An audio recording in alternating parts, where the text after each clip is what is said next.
Hello everyone, today we will discuss about Punjab public service commission model paper number 1। और ये model paper number हम जो है उसमें हम बात करेंगे जो हमारे कॉम्पिटिटिव एग्जाम्स का एक प्रॉपर पैटर्न है। उसमें जो 100 मार्क के क्वेश्चंस आते हैं उसमें 80% नंबर जो हैं वो हमारे सब्जेक्टिव होते हैं और 20% नंबर जो हैं वो जीके के होते हैं, यानी जनरल नॉलेज। तो इस पेपर में हम तमाम कॉन्सेप्ट रिवाइज करेंगे according to the paper pattern और वैसे ही सॉल्व करेंगे कि जो कि हमारा एक पेपर को क्रैक करने का तरीकाकार होना चाहिए।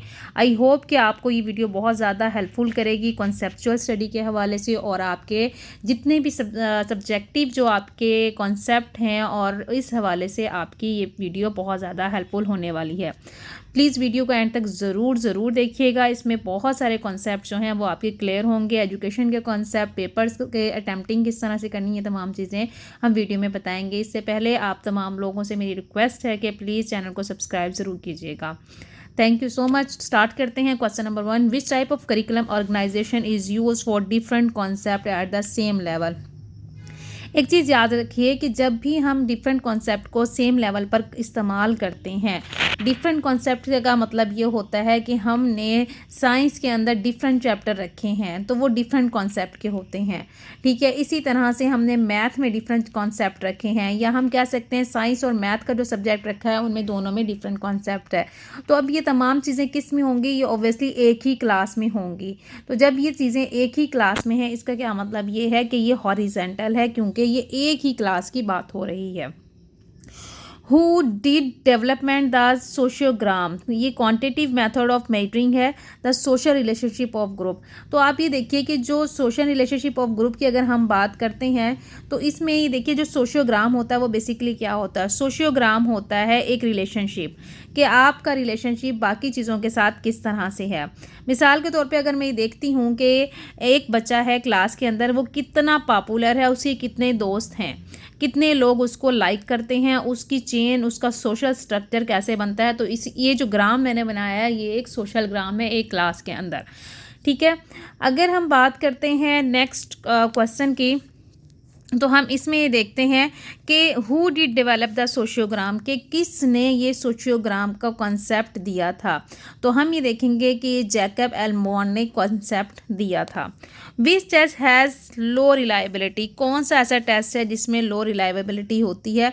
Power test and speed test बिल्कुल दो अलग टेस्ट हैं। स्टैंडर्डाइज टेस्ट जो होगा उसमें लो रिलायबिलिटी नहीं होगी, हाई होगी। टीचर मेड टेस्ट में लो रिलायबिलिटी होती है, बिकॉज टीचर जो होता है वो उस टेस्ट को क्या करता है, वो उसको पूरे स्टैंडर्ड के अंदर जो है वो मेजर करके नहीं देखता है, उस पर डिफ़िकल्टी लेवल और दूसरे इंडेक्सेस का इस्तेमाल नहीं करता है।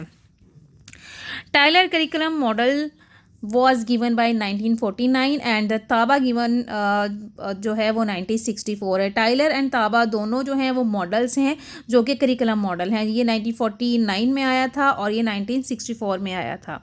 Physical environment of the school is consider as the, कि फिजिकल इन्वायरमेंट जो भी होता है उसमें जो भी चीज़ें एक बच्चा लर्न कर रहा होता है वो लर्न करिकुलम नहीं होता है, ये याद रखिएगा। रिटर्न करिकुलम भी नहीं होता है, नल करिकुलम भी नहीं होता है, वो हिडन करिकुलम होता है। फिजिकल इन्वायरमेंट मीन कि अगर आप एक बच्चे को क्यों बनाने के लिए कहते हैं कि बच्चा लाइन में खड़ा कैसे होगा, ठीक है। बच्चे का एक पूरा इन्वायरमेंट जो दिया जाता है कि उसने किस टाइम पर ब्रेक करनी है, किस टाइम पर उसने क्लास से बाहर जाना है, और जब वो जाना है तो वो किस अंदाज से उसने पूछना है। तो और अगर टीचर ने कोई क्वेश्चन किया है तो वो क्या हैंड रेस करेगा या नहीं करेगा। टीचर से बात करते हुए उसने एक्सक्यूज़ मी टीचर कहना है या नहीं कहना है। जब ये चीज़ें सिखा दी जाती हैं तो ये फिज़िकल एक इन्वायरमेंट दे दिया है हमने बच्चे को, जहाँ पर बच्चा सीख रहा है एक इन्वायरमेंट के अंदर। ये तमाम चीज़ें कहाँ पे मौजूद है, इन्वायरमेंट में। वो दूसरों से सीख रहा है, वो एक पूरा इन्वायरमेंट बना हुआ है, एक डिसिप्लिन इन्वायरमेंट बना हुआ है जहाँ पे टाइमिंग की डिसिप्लिन है, ब्रेक है और ऑफ टाइमिंग के डिसिप्लिन है, क्लासरूम के रूल्स हैं। तो ये चीज़ें क्या हुई, ये हिडन करिकुलम का पार्ट होती हैं। अब हम बात करते हैं spiral sequencing was given by Bruner. तो स्पाइरल सीक्वेंसेस जो थी वो ब्रूनर ने दी थी, कब दी थी, 1966 में। तो स्पाइरल सीक्वेंसेस क्या होती है, स्पाइरल सीक्वेंसेस का मतलब होता है जिसमें हम कॉन्सेप्ट को स्पाइरल यानी कि इस तरह से सीखते हैं कि रिवाइज करते हैं, प्रिपेयर करते हैं, नेक्स्ट सीखते हैं, फिर रिवाइज करते हैं, फिर नेक्स्ट प्रिपेयर करते हैं, यानी कि एक चेन की शक्ल में एक कॉन्सेप्ट को सीखते हैं। और ये ब्रूनर ने ये कॉन्सेप्ट दिया था। नेक्स्ट है हमारे पास in which test the items are arrange in graded difficulty from easiest difficulty 1। देखिए ऐसा आइटम जिसमें हम अरेंज करते हैं difficulty from easier to difficulty, ठीक है, यानी कि हमने अरेंज किया graded difficulty from the easiest. जब हम ग्रेडेड डिफ़िकल्टी और ईजिएस्ट डिफ़िकल्टी की बात कर रहे हैं, इसका मतलब तो ये हुआ कि हम ये देख रहे हैं कि किस तरह से आइटम जो है वो सॉल्व होगा, ठीक है। डिफ़िकल्टी टू इजी तरफ साइड पर जा रहा है, यानी कि यहाँ स्टैंडर्डाइज टेस्ट नहीं है, क्योंकि स्टैंडर्डाइज टेस्ट में मिक्सअप टेस्ट होगा। टीचर मेड तो बिल्कुल स्टैंडर्डाइज नहीं होगा, वो इस तरह से अरेंज नहीं करेगा, उसका जो दिल चाहेगा वो अरेंज कर सकता है। तो पार्ट टेस्ट में ऐसा होता है, जो आइटम होते हैं वो अरेंज होते हैं in graded difficulty from the easiest difficulty. Text book is an example of assessed curriculum, ऐसा नहीं है। नल करिकुलम भी नहीं होता, सब्जेक्ट सेंटर करिकुलम नहीं होता, ये सपोर्टेड करिकुलम होता है, क्योंकि टेक्स्ट बुक जो हैं वो आपके करिकुलम को सपोर्ट करती हैं, ना कि वो पूरा का पूरा करिकुलम होती हैं, बल्कि वो सपोर्टेड करिकुलम होती हैं। क्योंकि करिकुलम जो है वो दो पार्ट से मिलके बनता है, करिकुलर एंड को करिकुलर एक्टिविटीज़। अगर आप टेक्स्ट बुक की बात करेंगे तो इट्स मीन वो सिर्फ करिकुलर एक्टिविटीज़ हैं, उसमें को करिकुलर एक्टिविटीज़ नहीं आई हैं, तो इट्स मीन वो सपोर्टेड एक हमारा पैटर्न है। Pass and accuracy within the time limit is needed in pass and accuracy. Pass and accuracy का क्या मतलब होता है कि आपको एक टेस्ट दिया गया, स्पीड टेस्ट में आपका टाइम दे दिया जाता है, इसमें स्पीड टेस्ट में एक प्रॉपर टाइम दिया जाता है, ठीक है, और देखा जाता है कि उस प्रॉपर टाइम के अंदर, उस गिवन टाइम के अंदर आपने जो क्वेश्चन अटेम्प्ट किए हैं वो आपको कितने एक्यूरेटली आते थे, वो कॉन्सेप्ट आपको कितनी अच्छी आती थी, वो कॉन्सेप्ट के साथ आपको स्किल कितना अच्छा है आपका, ये तमाम चीज़ें चेक करने के लिए हम क्या करते हैं, हम स्पीड टेस्ट देते हैं। What is beauty, which branch of philosophy answer this question. तो हमेशा ब्यूटी की बहुत एक्जियोलॉजी करती है, और यहाँ पे एस्थेटिक से आपको आइडिया हो रहा होगा, ठीक है। एपिस्टोलॉजी नॉलेज की बात करती है, और एक्जियोलॉजी और बाकी लॉजिक्स जो हैं वो डिफरेंट चीज़ें हैं। Where do we find the source of knowledge and how do we require knowledge, which branch of philosophy answer this question. तो जैसा कि मैंने बताया कि नॉलेज की जो बात करेगी वो कौन सी ब्रांच करेगी जी, आप ज़रूर बताएं मुझे। एपिस्टोमोलॉजी करेगी। एपिस्टोमोलॉजी है उसका दूसरा नाम नॉलेज ही है, ठीक है।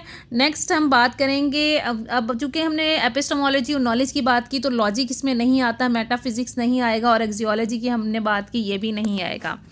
विच test establish certain norms. Certain norms किस टेस्ट के होते हैं, तो हम स्टैंडर्डाइज टेस्ट के सर्टन नॉर्म्स होते हैं। आपने देखा होगा कि जो पीपीएससी का टेस्ट है ये एक स्टैंडर्डाइज टेस्ट है, या इसके अलावा जो हम गैट के टेस्ट देते हैं और दूसरे हमारे टेस्ट होते हैं जो नेशनल और इंटरनेशनल लेवल पर होते हैं, तो ये क्या है, ये स्टैंडर्डाइज टेस्ट होते हैं। इनके ख़ास नॉर्म्स होते हैं, ख़ास तरीक़ाकार होते हैं, एक ख़ास एस्टेब्लिश्ड वे होता है इनका, ठीक है जी। अब हम बात करते हैं next, what is right and what is wrong. Right and wrong की बात कहाँ आ गई, तो राइट एंड रॉन्ग की बात मोरालिटी में आएगी। Which branch of philosophy answer this question, तो axiology is the branch of answer this question. तो एपिस्टोमोलॉजी की हम बात कर चुके हैं ऊपर, ठीक है। तो एपिस्टोमोलॉजी और एक्जियोलॉजी और उसके बाद एंटोलॉजी ये डिफरेंट है। एंटोलॉजी रियलिटी की बात करती है, एक्जियोलॉजी एथिक्स एंड मोरालिटी की बात करती है, और एपिस्टोमोलॉजी नॉलेज की बात करती है। नेक्स्ट क्वेश्चन है, टीचर डिस्पेंसेस नॉलेज, यानी कि टीचर जो है वो डिस्पेंस कर रहा है नॉलेज को, स्टूडेंट ऑब्जर्व कर रहे हैं। Eternal truth are learn through studying great book, which philosophy comes in mind. तो हम ये कहेंगे कि जी प्रीनियलिज्म है, क्योंकि प्रीनियलिज्म कहते हैं कि जो स्टूडेंट है वो एक स्पंज की तरह है, एक क्या कहते हैं, एक ऐसा स्पंज है जो कि नॉलेज को ऑब्जॉर्व करता है, और टीचर ही बोलता जा रहा है, टीचर ही 100% जानता है। बच्चे के पास कोई क्यूरियोसिटी नहीं है, कोई क्वेश्चन नहीं है, बच्चे कुछ नहीं जानते, वो कुछ नहीं लेकर आए। एक ग्रेट बुक है हमारे पास जो सदियों से चलती आ रही है। क्यों वो कहते हैं क्योंकि इंसान की जो ट्रुथ यानी कि जो नेचर है वो कभी भी चेंज नहीं हुई। जैसा एक इंसान पहले था, पहले दिन से था, आज भी वही है, तो जब वो चेंज नहीं हुआ तो उससे हम कैसे कह सकते हैं उसका नॉलेज जो है वो भी चेंज किया जाए। तो वही इसलिए कहते हैं इटर्नल ट्रूथ आर लर्नड। तो इसीलिए वो कहते हैं जो इटर्नल ट्रूथ है वो यही है कि हम उसे सिखाएं जो कुछ भी हमारी ग्रेट बुक में मौजूद है। नेक्स्ट है हमारे पास, teacher serve as a facilitator, student learn best from active involvement. Which philosophy comes to mind. जब टीचर एक फैसिलिटेटर बन जाता है ना, कि उसका काम सिर्फ बच्चे को फैसिलिटेट करना होता है, ठीक है, और बच्चा अब खुद लर्न कर रहा है, टीचर सिर्फ उसे फैसिलिटेट करके दे रहा है। आपको देखा फैसिलिटेटर क्या होता है, जो आपको चीज़ें प्रोवाइड कर रहा है, आपको एक इन्वायरमेंट अच्छा सा प्रोवाइड कर रहा है, तो वो फैसिलिटेटर है। तो वो कौन होगा, वो प्रोग्रेसिविज्म होगा, प्रोग्रेसिविस्ट होगा। डेवी का ये एक नज़रिया है जिसमें वो learning to do by doing की बात करते हैं। और रिकन्स्ट्रक्शनिज़म जो है वो सोसाइटी को रिकन्स्ट्रक्ट की बात करते हैं। और ये जो हमारी जंग अज़ीम थी उसके बाद वजूद में आया था। एसेंशियलिस्ट जो हैं वो यूज़फुल कल्चर एंड स्किल्स की बात करते हैं। और प्रीनियलिज्म की अभी हमने ऊपर बात की कि ग्रेट बुक की बात करते हैं। वो कहते हैं इटर्नल नेचर है, तो इसको कभी भी चेंज नहीं होना चाहिए। तो हम यहीं से इन चीज़ों में डिफरेंस देख सकते हैं कि प्रोग्रेसिविज़म ही इसमें आता है। टीचर डिस्पेंस नॉलेज, ठीक है, ऑफ ट्रेडिशनल सब्जेक्ट। ये अभी मैंने आपको एक्सप्लेन किया कि जब ट्रेडिशनल सब्जेक्ट के साथ वो डिस्पेंस करेगा नॉलेज को, वहीं से लेगा। ट्रेडिशनल सब्जेक्ट है उसके पास, ठीक है, स्टूडेंट जो है वो ऑब्जर्व कर रहा है, क्योंकि टीचर यहाँ पर डोमिनेटेड है, तो ट्रेडिशनल एकेडमीज़ हैं यहाँ पर, प्लस टेक्नोलॉजी भी है। तो जब टेक्नोलॉजी आ गई तो हमने क्या देखा, as are seen as available, तो ये एसेंशियलिस्ट होंगे। एसेंशियलिस्ट जो होते हैं वो कहते हैं कि जो यूज़फुल कल्चर एंड स्किल्स है, यहाँ से ही ये सब कुछ होना है। और इसके अलावा ये अपना जो एम है वो ट्रेडिशनल नॉलेज से लेते हैं। इसके अलावा ये चेंज को एक्सेप्ट करते हैं बट स्लोली, यानी कि अगर टेक्नोलॉजी के लिए ये कहते हैं टेक्नोलॉजी इतनी ज़रूरी है जितनी बस हमें चाहिए, इससे ज़्यादा हमने टेक्नोलॉजी नहीं लेनी। लाइक दैट कंप्यूटर की स्टडी को ये एक्सेप्ट करते हैं, मानते हैं कि बच्चों को ये दी जानी चाहिए, लेकिन ये चेंज इनमें बहुत स्लोली आता है, राइट। और यहाँ पर भी टीचर जो होगा वो डोमिनेंट पर्सन है, वही सब कुछ पढ़ाएगा, वही सिखाएगा। स्टूडेंट्स जो हैं उसमें पैसिव रोल प्ले करेंगे। क्वेश्चन नंबर 18 की अगर बात की जाए तो हम ये देखते हैं कि teacher lead by modelling. Yes, democratic action है and exciting students about the need for social change. Which philosophy comes to mind, तो कौन सी फिलोसफी जनाब आप माइंड में आती है। तो अगर हम ये देखें तो हम ये देखेंगे कि जब हमने ये कहा कि वो मॉडलिंग कर रहा है डेमोक्रेटिक एक्शन के लिए, तो वो रिकन्स्ट्रक्ट कर रहा है अपनी सोसाइटी को कि हर इंसान को बोलने का हक है, हर किसी को आज़ादी हासिल है। और ये कब आया था, ये दूसरी जंग अज़ीम के बाद ये बहुत लेटेस्ट जो है ये फ़िलासफ़ी है। और ये इसीलिए आया था कि स्टूडेंट्स को पता हो कि उनकी जो इन्वायरमेंट है उसमें क्या चीज़ें बुरी हैं, ताकि वो हक सच का साथ दे सकें, अदल और इंसाफ को कायम कर सकें। अगर कहीं कुछ गलत हो रहा है तो उसके लिए वो आवाज़ उठाकर उस माशरे की इस्लाह का काम करें, इंसाफ जो है वो प्रोवाइड करें। नेक्स्ट है जी हमारे पास, if you believe that individual topic are learn through meaningful experiences. अगर आप ये बिलीव करते हैं कि इंडिविजुअल्स जो हैं उनका सीखना बहुत ज़्यादा ज़रूरी है, यू एग्री विद अगर यानी कि हमने टॉपिक्स लिख रख दिए थ्रू मीनिंगफुल एक्सपीरियंसेस, तो जब वो मीनिंगफुल एक्सपीरियंस के ज़रिए सीख रहा है, यानी कि जब बात ही एक्सपीरियंस पर पहुंच गई, तो प्रोग्रेसिविस्ट टीचर है। Computer literacy is also consider important which philosophy denies it, तो डिनाई करती है जी प्रीनियलिज्म, बिकॉज जो हमारे पास एसेंशियलिस्ट फिलोसफी है, और इसके अलावा प्रीनियलिज्म फिलोसफी और प्रोग्रेसिविस्ट फिलोसफी और रिकन्स्ट्रक्शन फिलोसफी, इनमें से सबसे ओल्डेस्ट फिलोसफी जो कि सिर्फ ग्रेट बुक पर यकीन रखती है, वो कौन सी फिलोसफी है, वो प्रीनियलिस्ट फिलोसफी है।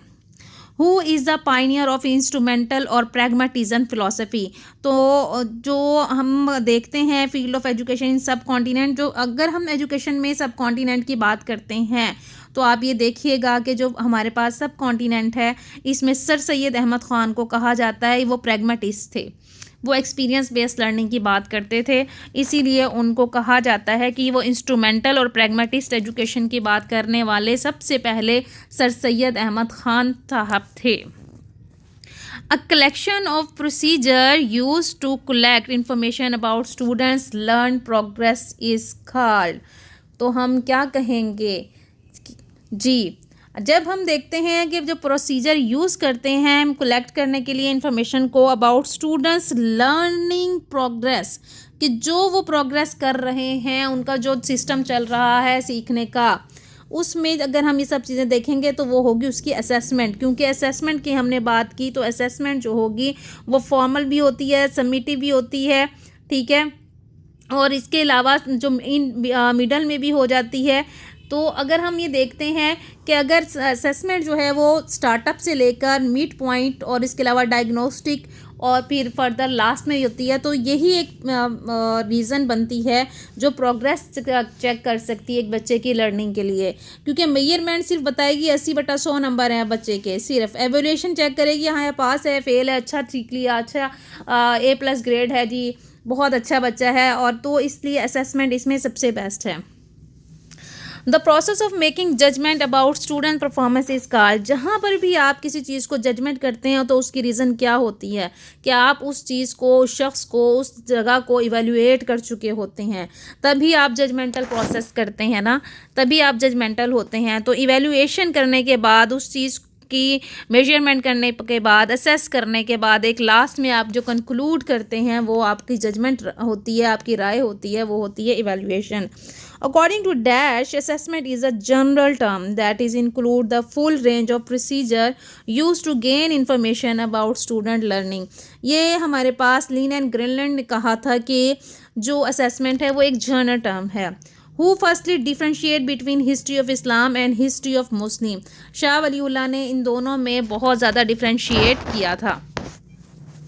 अगर नेक्स्ट हम बात करते हैं, नेक्स्ट क्वेश्चन हमारा, which of the following provides the best definition of authentic assessment. Authentic assessment are student to.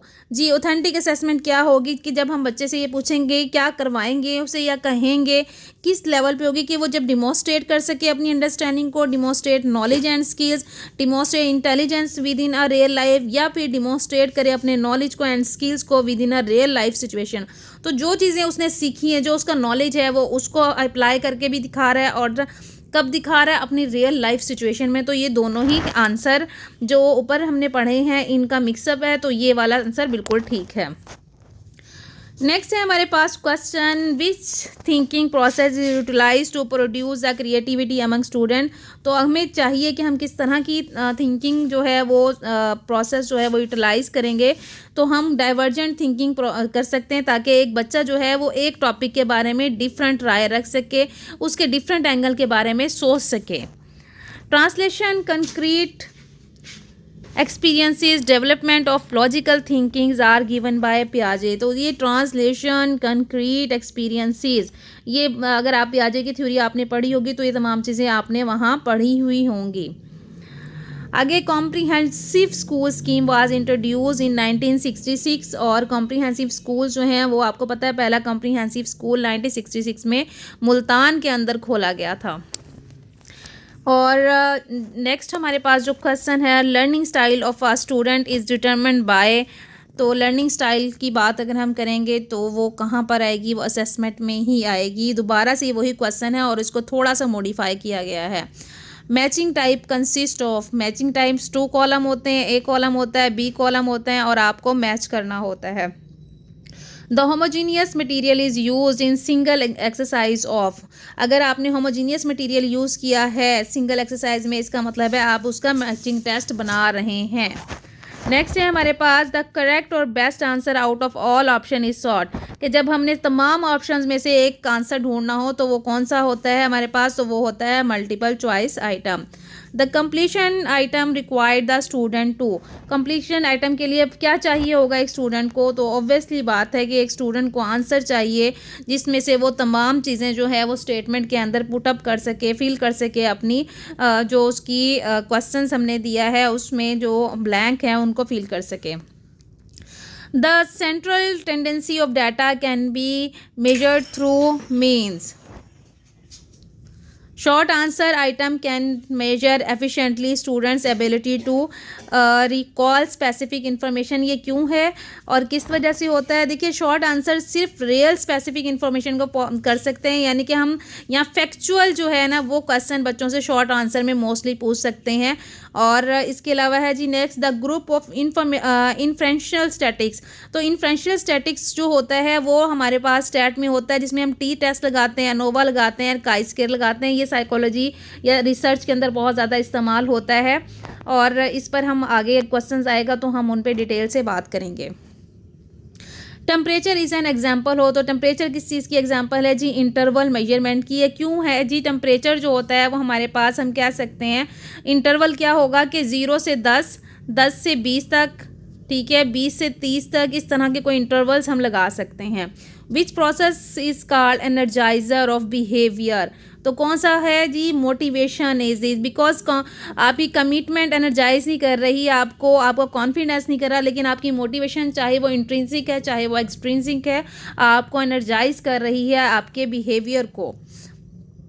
Theory of self-actualization was presented by Maslow, and the ability to solve problem, to adjust in the new environment, to think abstractly, and actual or potential ability to learn is the definition of intelligence.